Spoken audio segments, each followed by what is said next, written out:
Okay. अब हम dielectrics की बात कर लेंगे इस सेशन में। Capacitors with dielectrics. पहले देखते हैं डाइलेक्ट्रिक क्या होता है। Dielectric is simply an insulating material.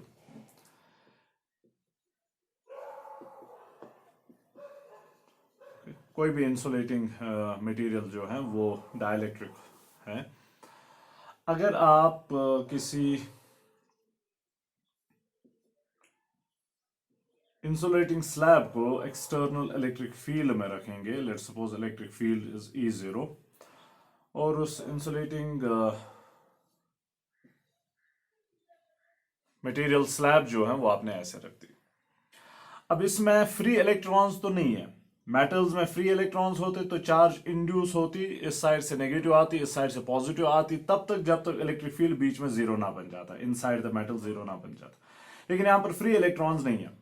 लेकिन यहां पर कुछ और होगा। यहां पर मॉलिक्यूल जो है वो दो टाइप्स के हो सकते हैं। या तो पहले से ही पोलर मॉलिक्यूल्स होंगे, तो नेगेटिव साइड पॉजिटिव साइड उनमें होगा। सो इलेक्ट्रिक फील्ड अगर ऐसे हैं, कोई मॉलिक्यूल जो है वो ऐसा है, उसका एक साइड नेगेटिव है दूसरा साइड पॉजिटिव है। कोई मॉलिक्यूल जो है वो ऐसे है, एक साइड नेगेटिव दूसरा साइड पॉजिटिव। तो इससे क्या होगा, एक्सटर्नल फील्ड की वजह से क्या होगा, अब ये पोलर मॉलिक्यूल जो है वो डायपोल बिहेव कर रहा है, डायपोल है। अब डायपोल पे हमें पता है कि एक्सटर्नल फील्ड में टॉर्क एक्ट होता है which tries to align it in the direction of field. तो ये अंदर डायपोल्स जो हैं उनकी कुछ अलाइनमेंट हो जाएगी इन the direction of field. Okay, 100% alignment होगी वो पॉसिबल नहीं है, थर्मल एजिटेशन की वजह से 100% अलाइनमेंट नहीं होगी, लेकिन कुछ हद तक अलाइनमेंट होगी। और वो अलाइनमेंट का रिजल्ट क्या होगा कि एक साइड से will have some negative induced charge और दूसरे साइड से will have some positive induced charge. Okay, रफली अगर हम कहेंगे ये मॉलिक्यूल्स जो हैं वहां पर अंदर जो मॉलिक्यूल्स हैं, अगर हम 100% अलाइनमेंट एज्यूम कर लेंगे, ऑल्दो 100% अलाइनमेंट नहीं होगी, तो ये नेगेटिव ये पॉजिटिव, ये नेगेटिव ये पॉजिटिव, नेगेटिव एक साइड पॉजिटिव नेगेटिव पॉजिटिव, कुछ ऐसे मॉलिक्यूल्स होंगे। विद द रिजल्ट आप देखें कि सरफेसेस पे, इस सरफेस पे नेगेटिव चार्ज आ रही है, नेगेटिव चार्ज इंड्यूस हो रही है, और इस सरफेस पे पॉजिटिव चार्ज इंड्यूस हो रही है, और बीच में नेगेटिव पॉजिटिव फिर से न्यूट्रलाइज ही होगा। तो एक साइड से नेगेटिव चार्ज इंड्यूस हो रही है, दूसरे साइड से पॉजिटिव चार्ज इंड्यूस हो रही है। ये तो तब होगा अगर पोलर मॉलिक्यूल्स का ये इंसुलेटिंग मटेरियल बना हुआ होगा। अब अगर पोलर मॉलिक्यूल्स का नहीं बना हुआ है, नॉन पोलर मॉलिक्यूल्स का बना हुआ है, तब जाके क्या होगा। सो आपके पास सिमेट्रिक मॉलिक्यूल है जिसका सेंटर ऑफ पॉजिटिव चार्ज और centre of negative charge coincide कर रहे हैं। अब एक्सटर्नल फील्ड के वजह से क्या होगा, इसमें इलेक्ट्रॉन्स जो है they will experience force opposite the direction of field. With the result ये मॉलिक्यूल जो है वो पोलराइज होगा। उसका एक साइड जो है वो नेगेटिवली चार्ज बन जाएगा, दूसरा साइड जो है वो पॉजिटिवली चार्ज बन जाएगा। तो फिर से वही चीज होगी कि एक साइड एक सरफेस पे नेगेटिव चार्ज इंड्यूस होगी, दूसरे सरफेस पे पॉजिटिव चार्ज इंड्यूस होगी। तो अंदर क्या होगा, अंदर इस मटेरियल के अंदर इंड्यूस्ड फील्ड डेवलप होगा इस इंड्यूस्ड चार्ज के वजह से। अब ये बात ध्यान में रखें कि ये फील्ड जो है बाहर नहीं होगा। अगर आपको याद हो, आपने किया होगा, अगर आपके पास दो चार्जड शीट्स हैं, से सिमिलरली चार्जड शीट्स हैं, इसका भी सिग्मा और इसका भी charge density sigma, charge density sigma दोनों की, तो इस केस में बीच में इलेक्ट्रिक फील्ड जीरो होता है, और इस साइड से field sigma by epsilon zero, इस साइड से field sigma by epsilon zero. Okay, ये आपने किया होगा इससे पहले गाउस लॉ में या पोटेंशियल में, गाउस लॉ में ये एक्सरसाइज आपने की होगी। लेकिन अगर आपके पास एक पॉजिटिवली चार्ज शीट है, दूसरा नेगेटिवली चार्ज शीट है विद आइडेंटिकल चार्ज डेंसिटी, तब फील्ड सिर्फ बीच में होता है equal to sigma by epsilon zero. यहां पर भी जीरो फील्ड, यहां पर भी जीरो फील्ड। तो इसमें जो इंड्यूस्ड चार्ज आ गई, अब इसके दो साइड्स हैं, इंड्यूस्ड चार्ज की दो सरफेसेस हैं। अब जितनी चार्ज यहां पर इंड्यूस होगी उतनी ही यहां पर इंड्यूस होगी, क्योंकि ये ओवरऑल न्यूट्रल है। तो यहां से इंड्यूस्ड चार्ज की वजह से कोई फील्ड नहीं होगा, यहां से इंड्यूस्ड चार्ज की वजह से कोई फील्ड नहीं होगा। इंड्यूस्ड चार्ज का फील्ड सिर्फ अंदर होगा।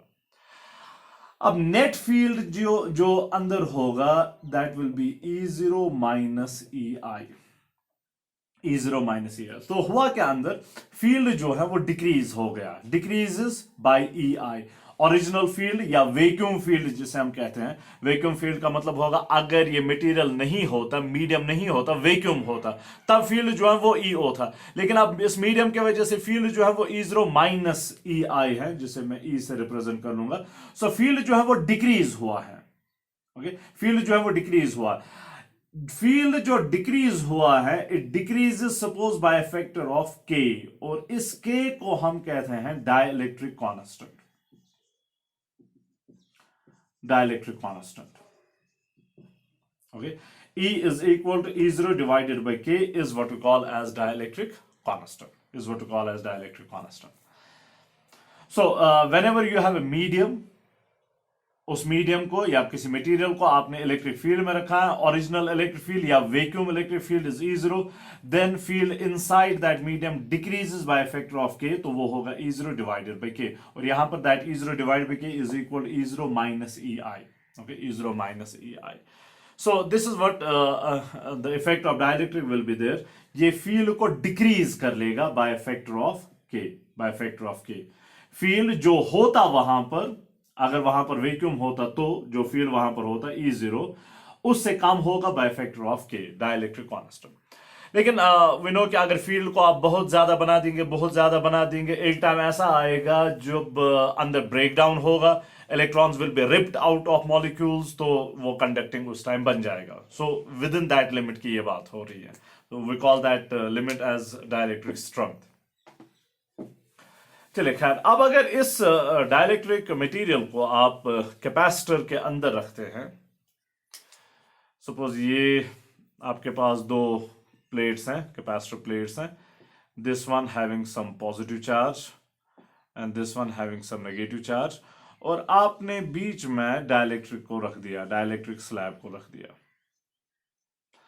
अब डाइलेक्ट्रिक स्लैब में यहां पर नेगेटिव चार्ज इंड्यूस होगी और यहां पर पॉजिटिव चार्ज इंड्यूस होगी। लेट्स सपोज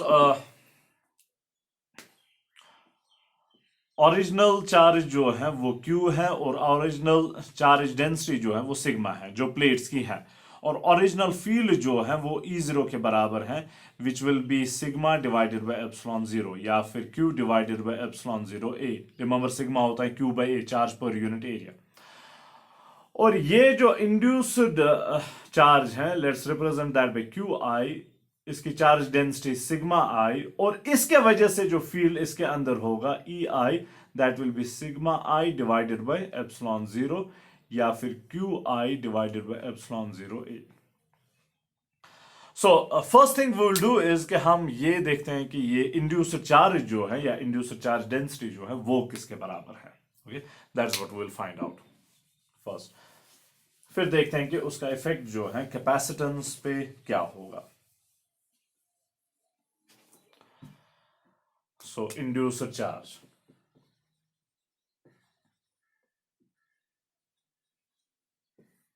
इंड्यूस्ड चार्ज, अब अंदर फील्ड जो है E, that is original field minus EI, वो तो हमें पता है, और ओरिजिनल E वो हमें पता है is sigma divided by epsilon 0 या फिर Q divided by epsilon 0 A, original field. Induced field जो है EI, that is sigma I divided by epsilon 0 या फिर QI divided by epsilon 0 A, जो इंड्यूस्ड चार्ज की वजह से है। Call this equation 2। And net field जो अंदर है,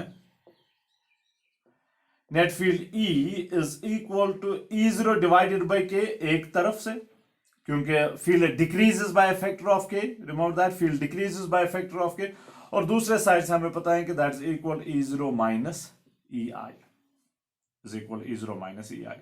So this implies EI is equal to E0 minus E0K. This implies EI is equal to, ये बन जाएगा K minus 1 divided by K into E0, cross multiply करके और E0 को common लेके। ओके, अब E और E0 के वैल्यूज हम सब्स्टिट्यूट कर लेंगे, EI और E0 के वैल्यूज।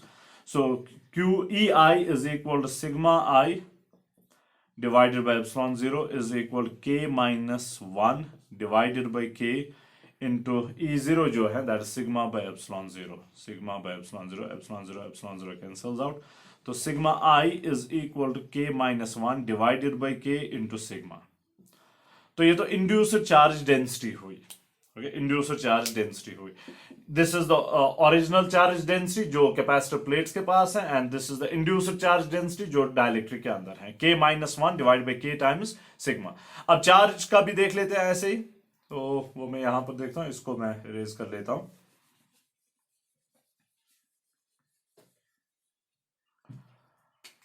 सो दिस इंप्लाइज यहां से सिग्मा आई के बदले में we can write Q I divided by A is equal to K minus 1 divided by K into Q divided by A and A will cancel out. So induced charge is equal to K minus 1 divided by K into charge of the capacitor plates. Okay, so this is induced charge, this is induced charge density. और ये dielectric की thickness कितनी होगी इससे कोई फर्क नहीं पड़ेगा. ओके, वो कम है या ज्यादा है, इंड्यूस्ड चार्ज और इंड्यूस्ड चार्ज डेंसिटी यही रहेगी K minus 1 divided by K times Q या K minus 1 divided by K times sigma. Okay, so this is induced charge density.